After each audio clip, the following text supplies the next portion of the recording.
Bonjour et bienvenue sur 6x10. Aujourd'hui, j'aimerais vous parler de la RQTH. La RQTH, c'est la reconnaissance de la qualité de travailleur handicapé. Pourquoi avoir la RQTH ? Pour avoir des aménagements dans l'emploi. Avec la RQTH, vous avez accès à Cap Emploi, à l'AGFIP, et donc également vous permettez à une entreprise de vous compter en tant que RQTH dans le quota des 6% de personnes en situation de handicap dans une entreprise. Faut-il mentionner sur le CV qu'on est RQTH ? Faut-il parler au recruteur de son handicap ? C'est la question à laquelle je vais tenter de répondre dans cette rubrique. Alors, moi, personnellement, j'ai eu plusieurs expériences. J'ai commencé par chercher un stage quand j'étais donc en 3, l'équivalent de la licence 3, troisième année de licence, et donc bac plus 3, et on m'a dit Aurélie, t'es handicapée, donc ne dis pas que t'es handicapée à l'entreprise. Le gros souci, c'est que mon handicap, au bout d'un moment, se voit. On se rend compte de mon handicap quand je travaille en fait. Donc voilà. Moi, dans ma tête, c'était non, mais de toute façon, au bout d'un moment, ça se verra quoi. Donc écoute, je vais essayer et puis je vais te prouver que il faut effectivement mentionner le handicap. Enfin le handicap, le fait qu'on est RQTH. Et donc effectivement, au bout de 3 mois de stage, on me dit non mais Aurélie là ça va plus, on arrête le stage. Et là on me dit oui mais madame, voilà vous serez jamais ingénieur. En plus vous êtes mythomane, vous vous inventez des maladies, alors que moi j'étais capable, si vous voulez, de pouvoir, finalement de pouvoir montrer que j'étais en situation de handicap puisque j'avais du coup des bilans qui montraient que j'étais 10. Donc moi, j'aurais pu effectivement j'étais prête à lui donner le bilan au patron et tout en lui disant mais regardez que je vous mens pas quoi. Je suis pas une mythomane. Donc de par ce principe-là, je me suis dit ouais, en fait la prochaine fois, je vais essayer de le dire quoi.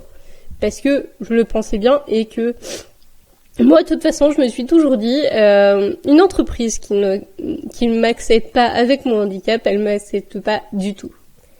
Donc, autant rester dans une démarche où, ok, le handicap est accepté. Parfois, ça se passe bien, parfois, ça se passe mal.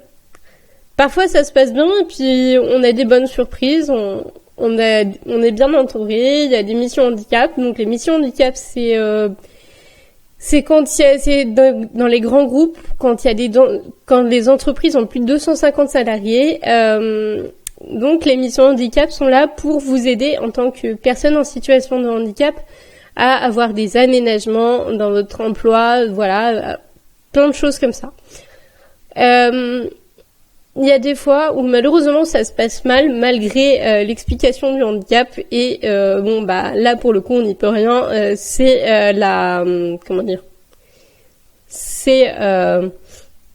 Finalement c'est l'humain mauvais qui ressort quoi. Donc malheureusement il existe ce genre de choses. Et donc il y a des fois où on vous dit ouais finalement mais en fait donc c'est plus dans les petites entreprises qu'on vous dit ça mais c'est dommage parce que vous avez les compétences mais vous êtes trop lent. Et donc là je parle en tout cas pour les troubles 10. Et ça franchement ça m'a un peu frustrée en fait la première fois qu'on m'a dit ça parce que je me suis dit mais c'est mal me connaître quoi. OK, je suis lente mais en gros écoute tu veux pas de moi tu perds, tu sais pas ce que tu perds, quoi. Voilà. Et donc, à force de chercher un emploi, j'ai fini par me dire, autant le créer moi-même, puisque les gens, les recruteurs, enfin, en tout cas pour les troubles 10, ne connaissent pas encore assez les troubles 10. Alors, si jamais tu es personne à troubles 10 et que tu recherches un emploi et que tu es dans une entreprise mais que tes listes sont mal compris, n'hésite pas à donner mes coordonnées, à donner le lien vers mon site web à à ton entreprise, pour que je puisse éventuellement faire une intervention là-bas et voir ce qui peut être amélioré. Voilà, donc j'espère que cette petite vidéo vous aura plu. Je vous invite à la liker, à la commenter, et à la partager. Et puis n'hésitez pas à me contacter si vous avez des projets pour moi sur mon site internet www.6x10.fr. À bientôt!